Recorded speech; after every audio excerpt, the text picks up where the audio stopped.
अच्छा, इसके बाद नेक्स्ट जो लॉन्ग है ये लॉन्ग क्वेश्चन है, और थर्ड लॉन्ग है। जो फर्स्ट लॉन्ग था वो सिलेबस में शामिल नहीं है, इसलिए वो मैंने छोड़ दिया, क्लासिफिकेशन ऑफ सॉलिड्स।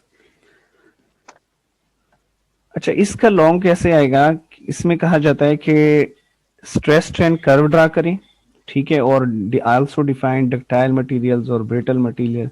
और इसमें कुछ डेफिनेशन है, जैसे इलास्टिक लिमिट है, यील्ड स्ट्रेंथ है, और यूटीएस अल्टीमेट टेंसाइल स्ट्रेंथ।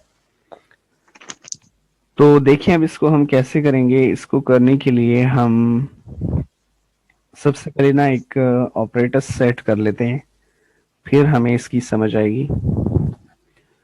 हमने ना एक रॉड लेना है, वायर या रॉड, ठीक है, मेटल वायर, और उसके साथ उसके ऊपर स्ट्रेस अप्लाई करनी है, टेंसाइल स्ट्रेस। टेंसाइल स्ट्रेस कौन सी होती है? जो सिर्फ लेंथ को चेंज करे। और हमने स्ट्रेस अप्लाई करनी है, और उससे ज़ाहिरी बात है लेंथ चेंज होगी तो स्ट्रेन भी चेंज होगा, स्ट्रेन बनेगी या इजाफा होगा स्ट्रेन में। तो दोनों की वैल्यूज नोट करके ग्राफ प्लॉट करना है। ग्राफ जो है इस तरह प्लॉट करना है कि ये जो वाई एक्सिस है इस तरफ आए स्ट्रेस, और जो एक्स एक्सिस है उस तरफ आ जाए स्ट्रेन। तो अब देखना ये है कि ये ग्राफ कैसे बनेगा, और इसमें हम कौन कौन सी चीजों को क्या क्या नाम दे रहे हैं। तो होगा ये, फर्ज करें ये वायर है, मैं यहाँ लाइन लगा रहा हूं, ये वायर है, ठीक है, और इस पर हमने इस तरफ स्ट्रेस अप्लाई किया है, और इस स्ट्रेस के अप्लाई करने से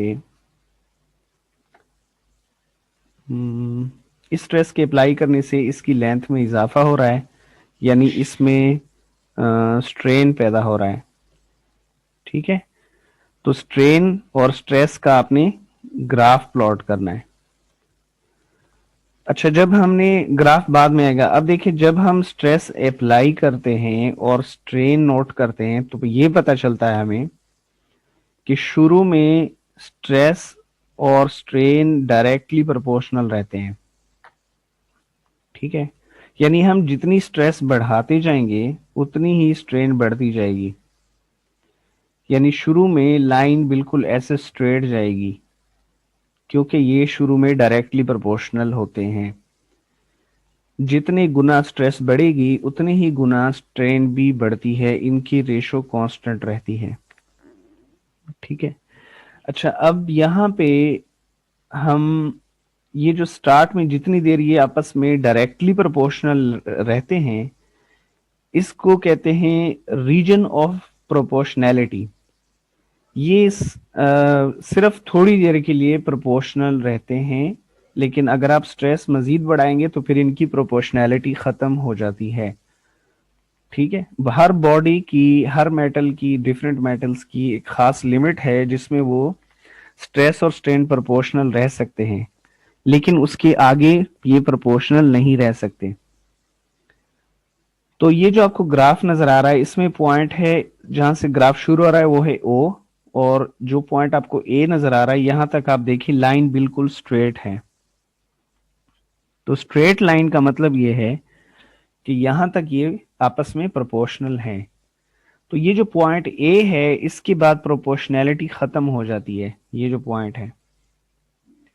तो ए पॉइंट को हम कहेंगे प्रोपोर्शनल लिमिट, ठीक है। तो इसमें अब जो पहली डेफिनेशन आपने करनी है वो है प्रोपोर्शनल लिमिट की। प्रोपोर्शनल लिमिट क्या होगा?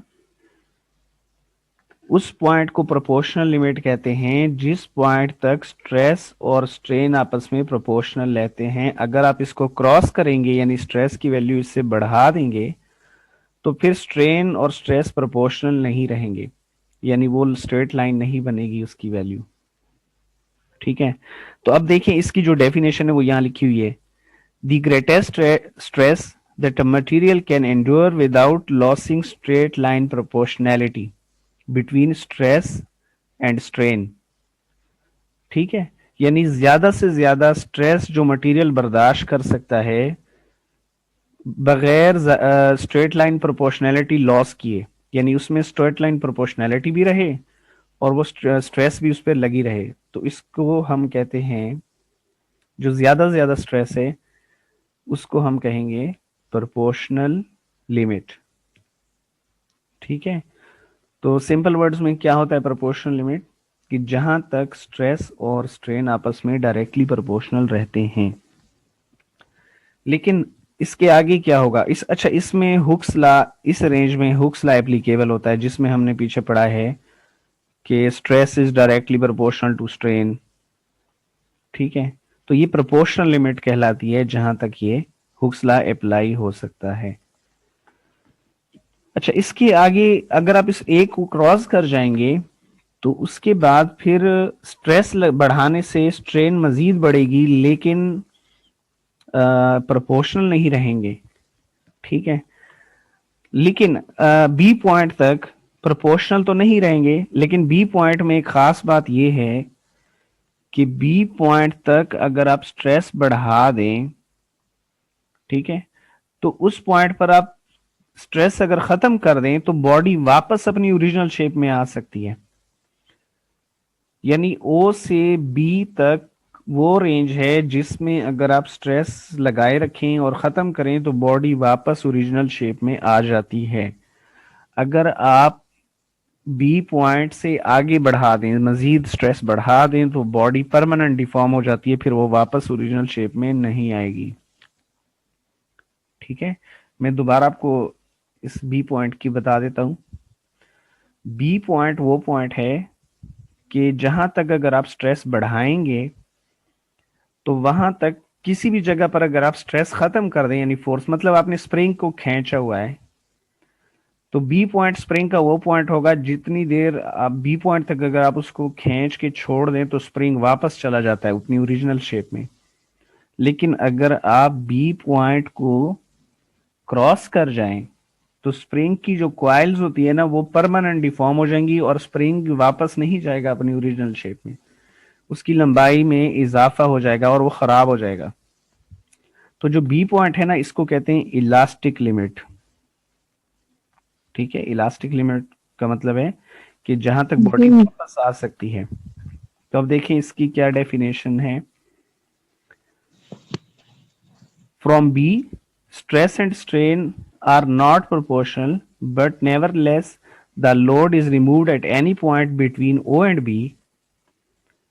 The curve will retrace and material will return to its original its own length या original length।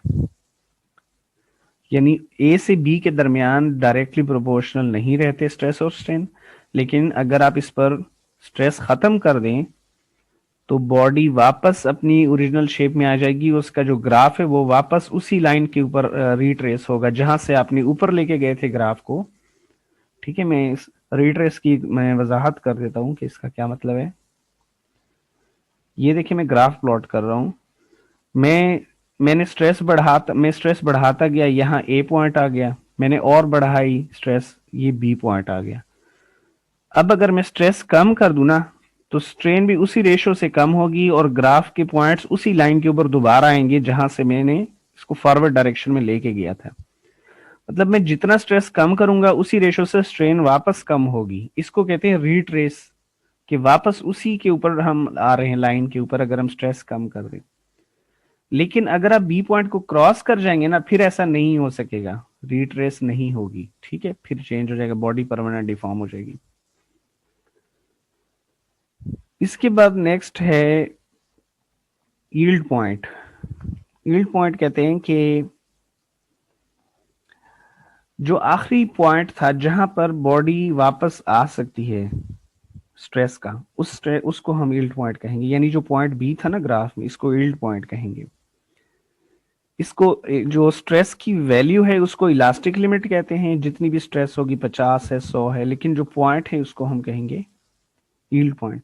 The point on the curve beyond which the permanent deformation occurs in the material. यानी अगर आप इस point को cross कर जाएंगे तो body permanent deform हो जाएगी। ठीक है, और वो वापस ओरिजिनल शेप में नहीं आएगी। तो ये जो बी है ना, यही यील्ड पॉइंट है। इसको इलास्टिक लिमिट भी कहते हैं और यील्ड पॉइंट भी कहते हैं। अच्छा, इसके बाद है प्लास्टिसिटी। हम वापस फिगर पर चलते हैं। बी से सी तक ये जो रीजन है, मैं इसको क्लियर कर देता हूं। ये जो रीजन है, मतलब बी के आगे अगर आप और स्ट्रेस बढ़ाएंगे तो बॉडी परमानेंट डिफॉर्म हो जाएगी और वो वापस ओरिजिनल शेप में नहीं आएगी। ठीक है, तो ये जो रीजन है ना, जो किसी चीज का मुड़ जाना है या परमानेंट डिफॉर्म होना है ना, इस प्रॉपर्टी को हम प्लास्टिसिटी कहते हैं। और जो वापस आने की सलाहियत है, इसको इलास्टिसिटी कहते हैं। इनमें फर्क है थोड़ा सा। इलास्टिसिटी लचक का मतलब, इसका मतलब होता है लचक, इलास्टिसिटी, और प्लास्टिसिटी का मतलब है डिफॉर्म होना। ठीक है, मैं यहाँ एक और शॉर्ट सी एग्जांपल दे देता हूँ, फिर इसकी रीडिंग करते हैं।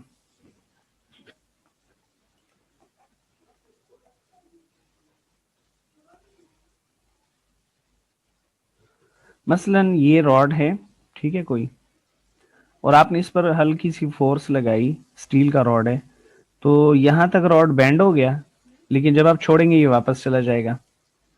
आपने और फोर्स लगाई, यहां तक इसको ले गए, फोर्स खत्म करेंगे तो ये वापस चला जाएगा।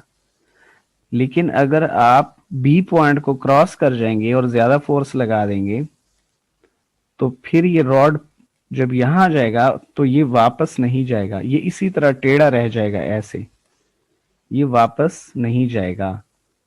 तो ये कब वापस नहीं जाएगा? जब आप बी पॉइंट को क्रॉस कर जाएंगे। और इसका ये जो मुड़ गया है, इस प्रॉपर्टी को प्लास्टिसिटी कहते हैं। जो वापस आता रहा उसको इलास्टिसिटी कहते हैं। ठीक है, ये दोनों में डिफरेंस है। अच्छा, तो अब देखें इसमें क्या लिखा है।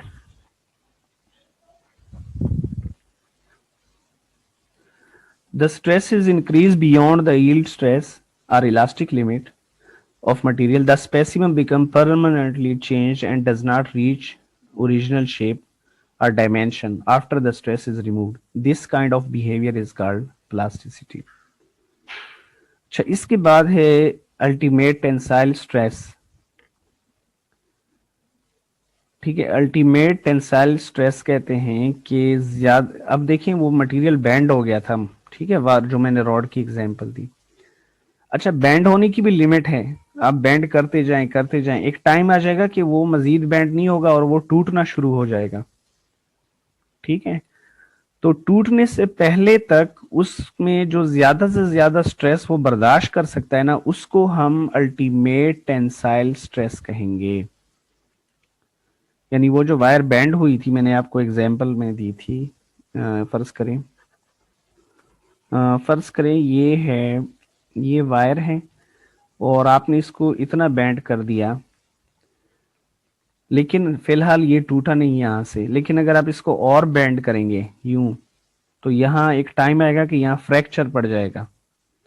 तो फ्रैक्चर पड़ने से पहले वो जितना बैंड हो सकता है और जितनी स्ट्रेस वो बर्दाश्त कर सकता है, उसको हम कहेंगे अल्टीमेट टेंसाइल स्ट्रेस। ठीक है, अच्छा, इसकी अब डेफिनेशन देखें क्या लिखी है। Maximum stress that material can withstand and can be regarded as nominal strength of the material. ये इसकी मैक्सिमम स्ट्रेंथ होती है, स्ट्रेस होती है जो बर्दाश्त कर सकता है। इसके बाद अगर आप इसको क्रॉस करेंगे ना, तो इसमें फ्रैक्चर आ जाएगा। तो सी जो है, जैसे ही आप क्रॉस करेंगे, वो जो वायर है, जो भी रॉड है या जो भी चीज है, वो ब्रेक हो जाएगी। इसको फिर हम कहेंगे फ्रैक्चर स्ट्रेस। जिस स्ट्रेस के ऊपर वो टूटना शुरू हो जाता है या उसमें क्रैक्स पड़ जाते हैं, उसको हम कहेंगे फ्रैक्चर स्ट्रेस। अच्छा, दो तरह के सॉलिड्स हैं। कुछ चीजों में प्लास्टिसिटी हो सकती है, कुछ चीजों में प्लास्टिसिटी नहीं होती। एग्जाम्पल्स, अगर मैंने जैसे आपको कहा कि ये रॉड मैंने बैंड किया और ये बैंड हो गया, मतलब ये एक रॉड है, फर्ज करें ये आयरन का है या कॉपर का है, ये बैंड हो गया।